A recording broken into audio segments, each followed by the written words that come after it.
So if you had a committee that was look at those units, and there are some, and we can name them, but we won't do that now. If you want to look at those units and say you and officially declare you are out of compliance, we can have a committee to do that. The big question is, what do you do next? Do you just make a statement, you're out of compliance? Is there any penalty for being out of compliance?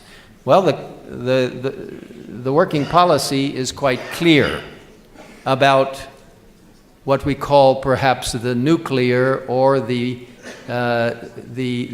ballistic options. And those are to downgrade unions from union conference, if that's where they are, to union mission. It is to disband unions.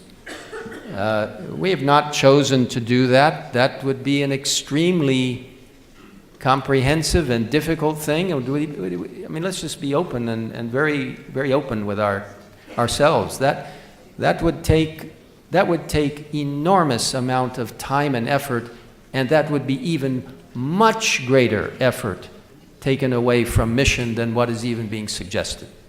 So the basic problem that your officers are facing, because I'm facing it, all the officers, not just the 3 executive officers, all the officers of the General Conference, and you are facing it.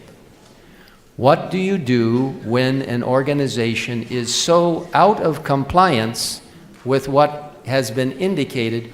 What do you do? The General Conference really doesn't have a lot of tools to address that. It can disband a union, yes.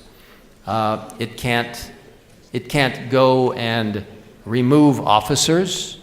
A constituency has to do that if it is a union constituency or a conference constituency. Missions, you have more flexibility. But there are very few options that the General Conference actually has. So what has been presented to you, at least in part, is an attempt to try and help to focus on some ways in which to bring compliance.